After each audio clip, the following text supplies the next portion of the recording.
c'est parti.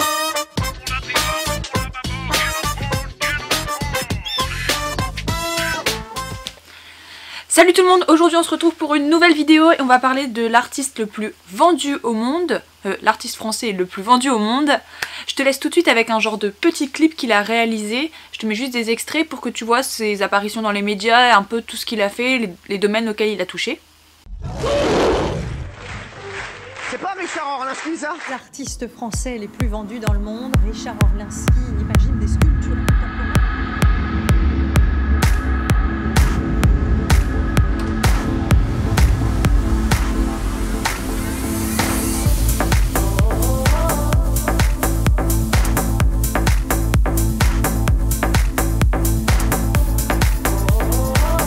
Le créateur du Kong, symbole des W9 d'or, on peut l'applaudir.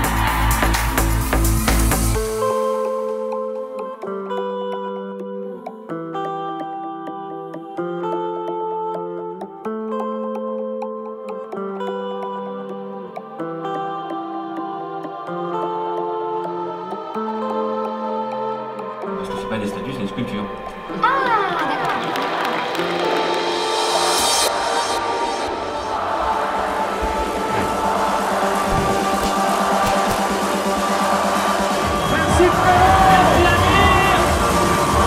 Monsieur Richard Orlinski, il est où?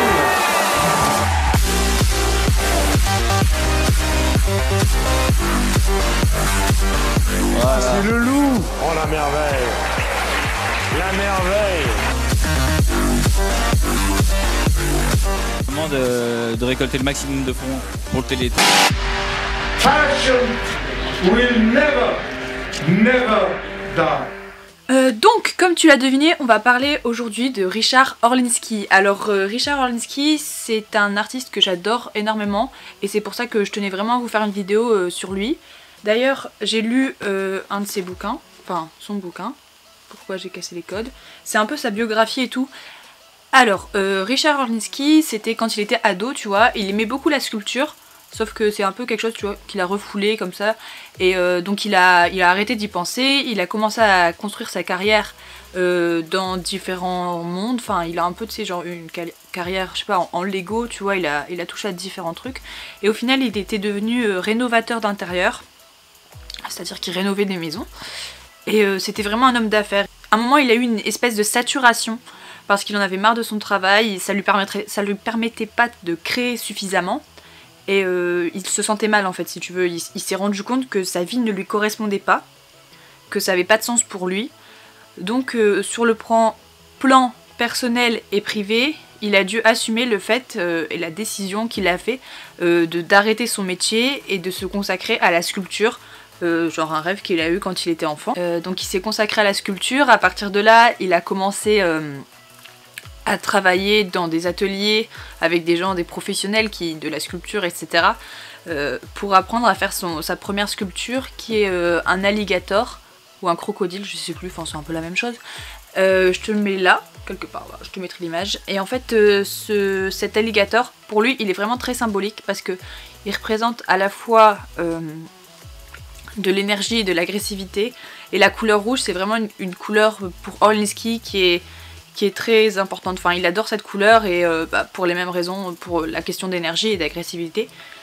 Et en fait, ce crocodile rouge, pour la petite histoire, parce que je vais quand même vous raconter des petites histoires, il en a fait produire 100 exemplaires qu'il a stockés dans son appartement. Il les a vendus chacun à 900 € l'unité et en fait, il a eu quand même du mal à les vendre parce que son art était pas spécialement apprécié des galeristes et surtout, c'était pas très conventionnel sa façon de faire, c'est-à-dire qu'il allait voir lui-même les galeristes et tout. C'est à partir de là, tu vois, qu'il a décidé de vraiment se différencier en démocratisant sa production. En fait, il s'oppose à l'art contemporain. Alors là, je vais t'expliquer. Il a démocratisé sa production, c'est-à-dire que il a vendu des statues, par exemple, genre celle de Mickey, il me semble. Il la vend en petits exemplaires qui sont pas très hauts, je crois qu'ils font une vingtaine de centimètres, tu vois. Et puis, il vend des exemplaires géants, tu vois, qui coûtent beaucoup plus cher. Notamment pour sa pin-up. Il a fait une pin-up et qui est un peu une Vénus de Milo de notre temps. Il a fait un modèle normal et par exemple tu vois il a vendu 15 millions d'euros un modèle en or massif à un italien. Donc tu vois il a essayé de démocratiser son art dans le sens où tout le monde pouvait l'acheter. Il a fait en sorte que tout le monde puisse l'acheter. Et aussi parce que il n'était pas du tout d'accord avec le snobisme de l'art contemporain, tu vois, le fait qu'il n'y a qu'une classe de personnes qui a le droit d'y accéder financièrement, etc. Et lui, il voulait contrer ça à sa manière. Il a même fait des porte-clés, je pense, il me semble, avec ses statues. Donc ça, c'est le côté un peu business de son art. Il y a un côté donc beaucoup plus intime qui est pourquoi il a créé les choses comme ça, etc. Alors en fait, il faut savoir que Orlinsky, il s'oppose à tout ce qui est le soft porn de l'art contemporain. Alors, le soft porn de l'art contemporain, c'est quoi et tout? Je t'explique tout de suite. Le soft porn de l'art contemporain, en gros, c'est des artistes qui cherchent tout le temps, à choquer le spectateur, à le troubler. Et c'est un peu une des caractéristiques de l'art contemporain qui veut toujours choquer, perturber, tu vois. Alors par exemple, en sculpture, je voulais te citer Marc Quin. Je sais pas si on dit Quin ou Queen en fait. Et du coup, là, je te mets sa sculpture. En gros, c'est du sang siliconé qui a été versé dans un moule. Le premier autoportrait, il l'a fait en 2001. Voilà, je pense qu'il le fait tous les 5 ans, il me semble, un truc comme ça. Donc voilà, c'est un concept.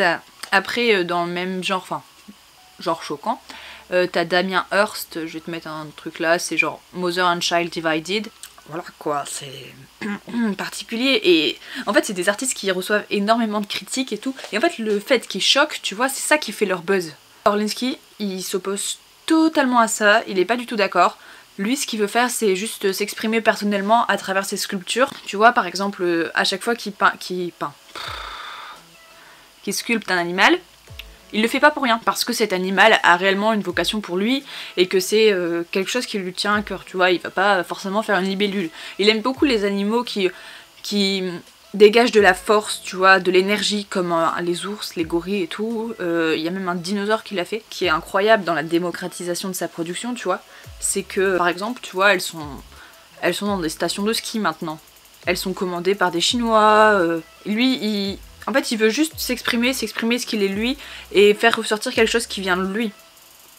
Alors que les autres artistes, enfin les autres artistes, pas tous, mais une partie des artistes contemporains cherchent surtout à se choquer. La question qui se pose quand tu lis son livre et tout, c'est que moi je suis quelqu'un qui adore l'art contemporain, et en même temps j'adore Orlinsky, j'ai lu son livre, et tu vois, quand tu lis le livre d'un artiste, ça te touche de ouf, parce que des fois tu peux te retrouver en lui, tu le comprends carrément mieux, et tu vois beaucoup plus que ses œuvres. Personnellement, la question que je me pose, après avoir lu son livre, après avoir observé l'art contemporain, parce que c'est quand même quelque chose qui m'intéresse vachement, c'est est-ce que l'artiste doit être le reflet de lui-même et s'exprimer lui-même, ou alors est-ce qu'il doit être le reflet de la société et refléter des faits de société? Parce que il n'y a pas vraiment de fonction attitrée à l'artiste de nos jours, hein. Avant, bon, l'artiste devait faire les peintures, devait faire les portraits des rois et tout, mais là, à l'heure d'aujourd'hui, c'est plus du tout ça. Et moi, je pense qu'on peut conjuguer les deux d'une certaine manière. Et donc, par rapport à ça, je voulais juste citer un artiste que j'ai trouvé sur Twitter, qui s'appelle Komoe Rosue.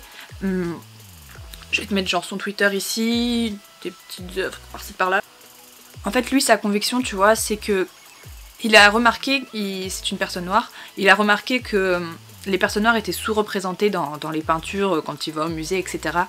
Et du coup, il a décidé d'en peindre. C'est donc un reflet de la société, parce qu'il essaye de donner un reflet de la société qui soit plus réaliste d'une certaine manière, et en même temps c'est une conviction personnelle, parce qu'il se bat pour que les personnes noires soient plus